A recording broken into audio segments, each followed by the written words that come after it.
Live from downtown Detroit, home of WDIV and Click on Detroit, Local 4 News at 6 starts now. City residents wanting answers and demanding change tonight as concerns over the contamination at the Detroit River continue. Plus, a Flint man is facing charges after sheriff's deputies put a stop to the alleged human trafficking of a teen girl. But we're going to begin with the breaking news we're following from downtown Detroit. Detroit police say a bag with an assault rifle, ammunition, and a list of cities was found inside the Greektown Casino Hotel. Chief Craig says the list of cities included places where mass shootings have happened before. Detroit was not on the list, and there's no threat right now. Police have arrested 2 men. They're currently looking for 1 more. Police say the bag was found this morning after an alarm went off. They used surveillance video to find the suspects, and they say those suspects have been at the hotel before. And we were able to connect the suspect who placed it there from a room in the hotel. We also knew, based on hotel surveillance, when they checked in, and this is not their first visit to this hotel.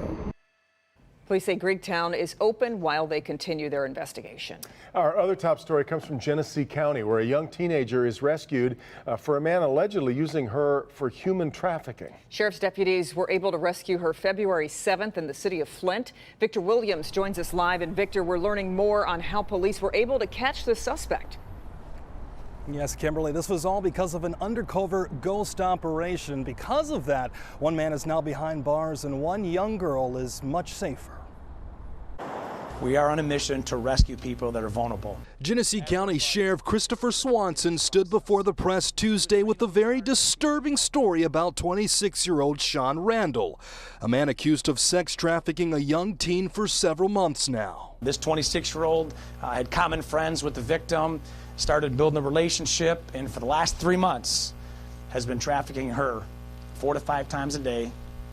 She's grossing $1,000 a week. The victim viewed Randall as her boyfriend and even called him someone who was like a brother. This individual would use the leverage of love and attention to keep this young teen under his spell.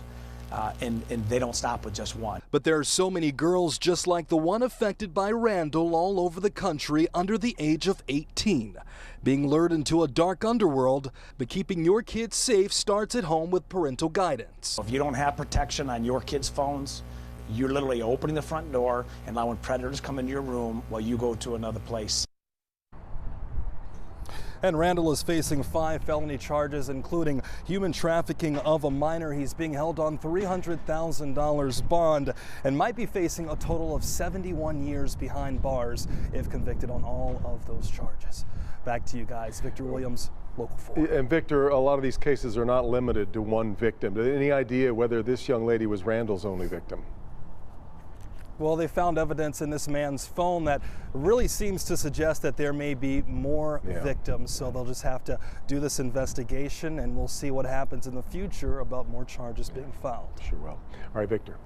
Well, the message was loud and clear today. Stop shoreline collapses along the Detroit River and protect our water. That's what Detroit residents said today as they pushed for a new ordinance. That ordinance would set some uniformed rules on how riverfront business is done and inspected, so another dock collapse like the one that happened 3 months ago, spilling contaminated soil into the river, won't happen again. So let's bring in Local 4 Defender Karen Drew. She's been uncovering new information on the case every week, it seems. Yes, very true. Kim and Devin, lots to update you on tonight. First, let's start with the site of the dock collapse. Revere Dock, who owns the land, and Detroit Bulk Storage, who leases the property, have been told to remove the materials off that site that caused the mess. That was 3 months ago. Defenders have learned the material is being removed, but it's not all gone. So the company now owes $111,240 in fines. Meantime, the public outcry is growing. Armed with protest signs by the Spirit of Detroit, these residents and environmental groups want to be heard. The city of Detroit can be doing more to make sure that we're protecting drinking water. This is not just a Detroit problem. This is a regional problem. The group filled a city council meeting today pushing for a Detroit River Protection Ordinance. The ordinance would increase oversight and accountability along the river, would require a waterfront operation of certificate and a baseline environmental assessment. Legislation would also require the city to conduct annual seawall inspections. This legislation would also make the process more transparent so that residents can go online and actually access the water testing that's been done to make sure they can see the results, to access the database to know what type of entities are working on the riverfront and what type of materials they're storing and working with there. The defenders have learned the city has issued 152 property owners letters requiring an engineering evaluation of their seawall. Of the 152 owners, only 9 have shared current engineering evaluations. 7 have committed to completing those evaluations. Our riverfront has properties that are operating with seawalls, with docks that are 100 years old. This is a severe threat to our river and to our drinking water. Now to the site that caused all this uproar. The Local 4 defenders have learned Revere Dock has paid its outstanding drainage bill of $43 grand. The company's third attempt to submit a remediation plan has not been approved by Eagle.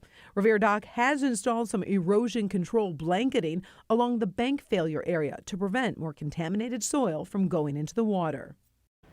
Now, as for today's ordinance that was presented to council, it's going to take a few months for them to go over that before any decision is made. I did reach out to Revere Dock. Their spokesperson claims the $111 grand in blight fees have been adjourned till a resolution has been agreed on. So I reached out to the city. The city said, no, that is not the case. Revere owes the city that money in blight tickets, and it is growing $7,500 a day until they pay that bill. Well, I know there was also some talk about what Revere Dock told City Council it would do when it bought the property those years ago and what it really did. Yeah, and that gets really confusing because they first talked about a seawall. Yeah. That never happened. And then the company did tell council it would landscape the property, especially that part that faces the Fort Wayne property.